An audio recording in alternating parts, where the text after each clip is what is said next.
constitucionais inseridos no processo civil, né?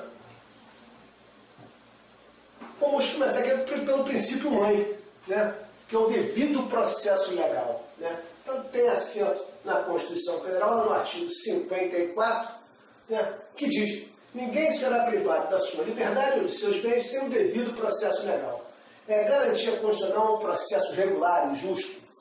Assegura outros tantos direitos, como o direito de acesso do cidadão ao poder judiciário, a ampla defesa, o contraditório e inibe a autotutela, né? É proibido o tribunal de exceção, né? O devido processo legal, o princípio mãe, como eu disse, querer sambar com o princípio do contraditório, da ampla defesa, né? Tem o due processo of law, né? Lá previsto no direito anglo-saxônico, né? O princípio da isonomia, também com assento constitucional, está lá no artigo 5º caput da Constituição Federal. Todos são iguais perante a lei, sem distinção de qualquer natureza. Umas as partes devem gozar da mesma oportunidade no processo, sem qualquer distinção. Hoje não se fala mais de uma isonomia formal, mas sim de uma isonomia material, né? A parte tem que propiciar as partes com as mesmas condições de paridade dentro de um processo. O princípio da imparcialidade. O juiz deve adotar uma postura totalmente neutra, julgando com base apenas nas provas inerentes no processo, e defendendo o equilíbrio processual através do contraditório. O juiz não pode ser peitado, né? Ele não pode ser um juiz suspeito ou impedido, não é isso? Ele tem que ser imparcial, né? A suspeição toda prevista no processo civil, né? O juiz não pode ser suspeito, não pode ter vínculo de amizade, inimizade com a parte. Ele também não pode ser um juiz impedido, ele não pode ter parentesco com a parte, né? Ele tem que ser imparcial. Ampla defesa decorrendo do devido processo legal, também com assento na Constituição, artigo 5º, 55, é um direito constitucional processual assegurado ao réu subjetivamente, pelo qual a parte que figura no polo passivo da relação processual exige do juiz, a quem compete a prestação daquela jurisdicional, o direito de ser ouvida, de apresentar suas razões e de contra-argumentar as alegações do demandante, a fim de afastar a pretensão deduzida em juízo. Em suma, é o direito de defender-se, né? O direito da ampla defesa. Também, o autor também tem o direito da ampla defesa, né? Até porque ele, em determinados momentos, também será acionado. Se houver uma reconvenção, ele passará a figura do réu. Esse direito aqui é para ambas as partes, o princípio da ampla defesa, né? Tem que ser visto no processo, não pode ser olvidado no processo, não pode ser esquecido, não pode ser maculado, né? Direito ao contraditório, né? Também assento constitucional, fala no artigo 5º, também no 55 da Constituição, é o conhecimento por ambas as partes dos atos e termos processuais e possibilidade de refutá-los para garantir e evitar restrições indevidas. O juiz natural, né? A parte não pode escolher o juiz que vai julgar a sua causa, né? Está lá no artigo 5º, inciso 53 da Constituição: ninguém será processado nem sentenciado, senão pela autoridade competente. Assegura a imparcialidade do judiciário, a segurança do povo contra o arbítrio estatal. O juiz natural é aquele que está previamente encarregado como competente para o julgamento de determinadas causas abstratamente previstas. Não pode ter aquele juiz direcionado, né? Isso se dá pela livre distribuição do processo. A distribuição não pode ser dirigida para aquele juiz. Assim, deve-se exigir-se respeito absoluto às regras objetivas de determinação de competência, para que não seja afetada a independência e a imparcialidade do órgão julgador, além de ser proibida a criação de tribunais e juízos de exceção. Dessa forma, ninguém pode ser processado ou condenado, senão pelos membros do Poder Judiciário enumerados na Constituição Federal. Fundamentação é um outro princípio também com assento na Constituição, está lá no artigo 93, inciso 9. Todas as decisões judiciais devem ser motivadas de forma explícita. Assim, possibilita às partes saber qual foi o convencimento do juiz. Publicidade, artigo 5º, inciso 60 da Constituição Federal. A lei só poderá restringir a publicidade dos atos processuais quando a defesa da intimidade ou do interesse social o exigirem. Tal princípio visa dar transparência aos atos praticados durante o processo, a fim de se evitar abusos. Todos os atos praticados pela Justiça, em regra, devem ser públicos. Né? A exceção é só quando prevê a intimidade das pessoas, lá no direito de família, né? Está aqui o princípio não é absoluto, a exceção no interesse social ou a defesa da intimidade exigir. No Código de Processo Civil, artigo 155, né?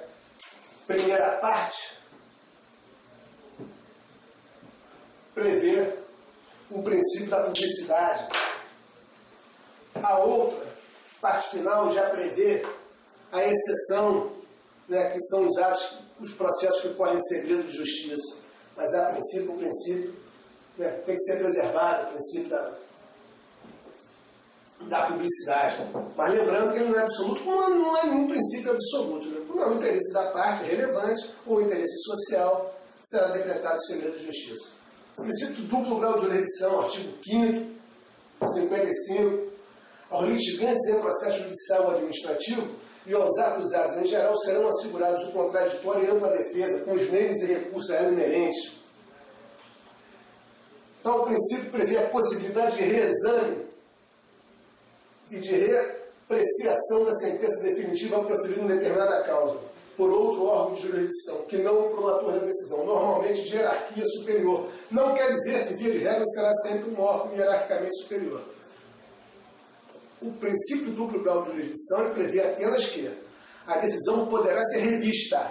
Isso não quer dizer que será sempre um órgão hierarquicamente superior. Não quer dizer isso. Tanto assim é que os embargos de declaração são recursos, previstos como recurso, e é examinado pelo próprio juiz que prolatou a sentença ou pelo próprio relator que decidiu monocraticamente aquela decisão. Né?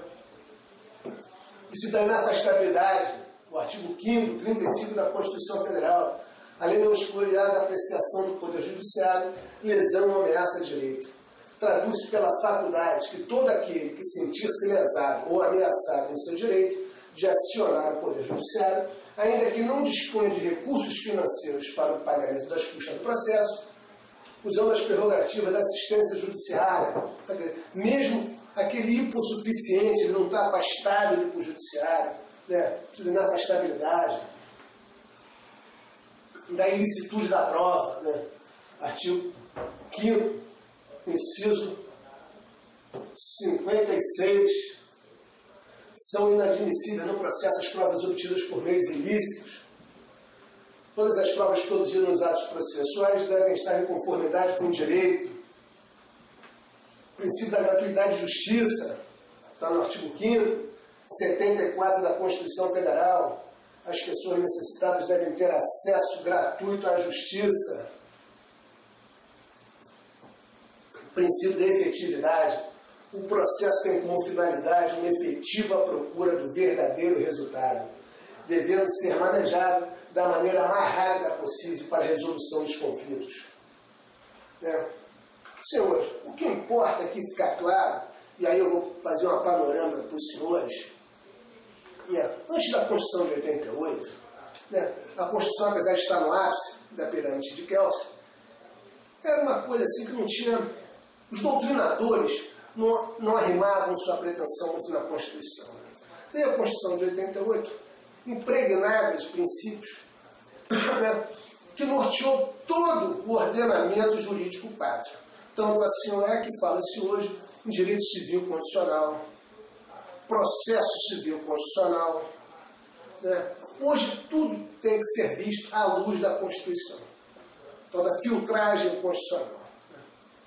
Então, o Código 73, muito embora tenha vindo antes da Constituição, já previa alguns princípios, que depois vão ter assento na Constituição de 88. Saliento que o novo Código de Processo, Lei 13.105, que entrará em vigor em março do ano que vem, vai ter todo um capítulo principiológico, que vai desde o artigo 1º até o artigo 12º. Terá um capítulo todo tratando de princípios constitucionais dele, do artigo 1º ao artigo 12º. Né? O Código de 73 não previu isso, né? Até porque não era essa a sistemática da nossa Constituição, em vigor à época. Né? Agora, o novo Código de Processo terá isso, né? No artigo 1º, que está aqui, constará no material dos senhores, mas isso ainda não está em vigor. Né? O Código só entrará em vigor em março do ano que vem.